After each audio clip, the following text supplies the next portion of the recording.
प्रिय मित्रमैत्रिणींनो, सुप्रभात.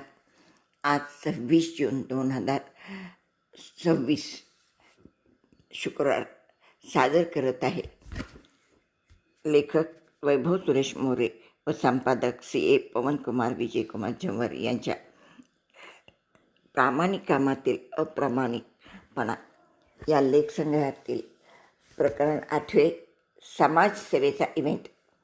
जेव्हा अहवाल कर्तव्यापेक्षा मोठा होतो.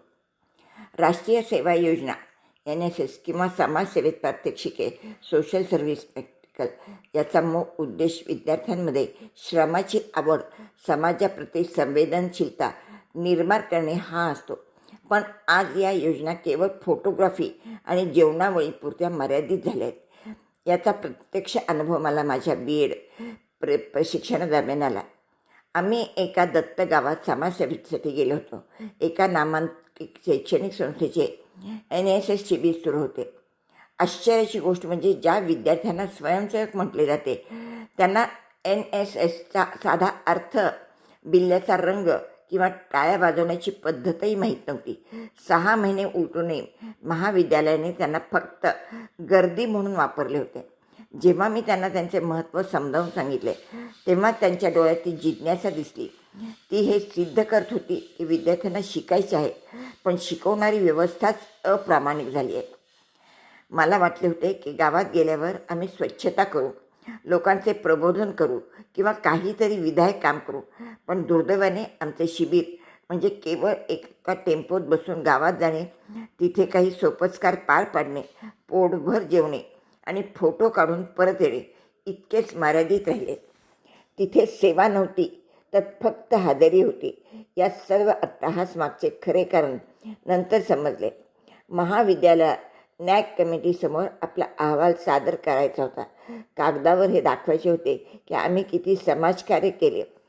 ग्रेड मिळवण्यासाठी, निधी लाटण्यासाठी आणि फाईल्स भरण्यासाठी या गरीब विद्यार्थ्यांचा आणि गावाचा वापर केला जात होता. हा व्यवस्थेचा सर्वात मोठा अप्रामाणिकपणा आहे. तुम्ही बाहेरून खूप प्रामाणिक असल्याचा दिखावा आणता, अहवाल चकाचक बनवता, पण आतून त्या उपक्रमाचा आत्माच मेलेला असतो. विद्यार्थ्यांना समाजसेवा शिकवण्याऐवजी आपण त्यांना फसवणूक आणि औपचारिकता कशी करायची याचेच धडे देत आहोत का? हा प्रश्न मला आजही अस्वस्थ करतो. जोपर्यंत शिक्षण संस्था केवळ ग्रेड मिळवण्यासाठी समाजसेवा करतील तोपर्यंत समाजात कोणताही बदल घडणार नाही. ती केवळ एक पद्धतशीर लबाडी ठरेल. कागदी घोडे सत्याचा गळा घोटणारी फैल संस्कृती. आजच्या शैक्षणिक युगात काम करण्यापेक्षा काम केल्याचे दिसणे याला जास्त महत्त्व प्राप्त झाले. महाविद्यालयासाठी NAAC किंवा इतर समित्यांसमोर सादर केली जाणारी फैल हा त्यांच्या अस्तित्वाचा पुरावा ठरत आहे. या फाईल्स भरण्यासाठी मग इव्हेंट रचले जातात. त्या दिवशी गावात घडलेलं तेच होतं. प्रत्यक्ष श्रमदान शून्य होतं, पण कॅमेऱ्याचे फ्लॅश मात्र जोरात चमकत होते. कचरा उचलण्यापेक्षा कचरा उचलल्याचा अँगल कसा येईल यावर प्राध्यापकांचे जास्त लक्ष होते. जेव्हा एखाद्या संस्थेचे यश हे विद्यार्थ्यांच्या परिवर्तनावर नाही तर त्यांच्या अल्बममधील फोटोवर मोजले जाते, तेव्हा त्या शिक्षण पद्धतीतला प्रामाणिकपणा संपलेला असतो. ही कागदी प्रगती समाजाला पुढे नेण्याऐवजी फक्त फाईल्सची जाडी वाढवत आहे. भविष्यातील संवेदनशीलतेचा बळी NSS सारख्या उपक्रमातून आपण उद्याचे जबाबदार नागरिक घडवण्याचे स्वप्न पाहतो. पण जेव्हा एखादा उत्साही विद्यार्थी अशा पोकळ शिबिराचा भाग होतो तेव्हा त्याच्या मूळ ऊर्जेवरच आघात होतो. त्याला तिथे हे शिकायला मिळतं की काहीही न करता फक्त फोटो काढूनही आपण यशस्वी होऊ शकतो. सामाजिक कार्याची ओढ असलेला विद्यार्थी अशा अनुभवामुळे वैफल्यग्रस्त होतो. त्याच्या मनात ही भावना घर करते की ही सर्व व्यवस्थाच मॅनेज केलेली आहे. यामुळे विद्यार्थ्यांमधील माणुसकी आणि संवेदनशीलता मरून जाते आणि ते देखील या शॉर्टकट संस्कृतीचेच गुलाम बनतात. आपण त्यांना समाजसेवा नाही तर व्यवस्थित लबाडी करण्याचे प्रशिक्षण देत आहोत. ही सर्वात मोठी भीती आहे. ग्रेडचा अट्टहास की बदलाचा ध्यास शेवटी जोपर्यंत शिक्षणाचा उद्देश केवळ ए ग्रेड मिळवणे किंवा सरकारी निधी लाटणे हा असेल तोपर्यंत अशा शिबिरांमधून कोणतेही गाडगेबाबा किंवा बाबा आमटे घडणार नाहीत. ग्रेड मिळवण्यासाठी केलेली समाजसेवा ही सेवा नसून तो एक व्यापार आहे. जेव्हा एखादी संस्था गावात जाते तेव्हा त्या गावातील समस्या सुटाव्यात हा मूळ हेतू असायला हवा, न की फक्त अहवाल सादर करणे.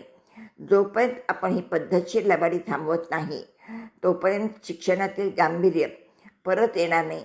गरज आहे ती कॅमेरा बाजूला ठेवून कुदळ फावळे हातात घेणाऱ्या आणि फोटोऐवजी लोकांच्या आशीर्वादाचा अहवाल बनवणाऱ्या खऱ्या प्रामाणिकपणाची. कॅमेऱ्याच्या फ्लॅशमध्ये श्रमाचा घाम आटला. सेवेच्या नावाखाली केवळ इव्हेंट थाटला. फाईल्स चकाचक झाल्या आणि अहवालही सजले. पण माणुसकीचे संस्कार त्या कागदाखालीच गाडले.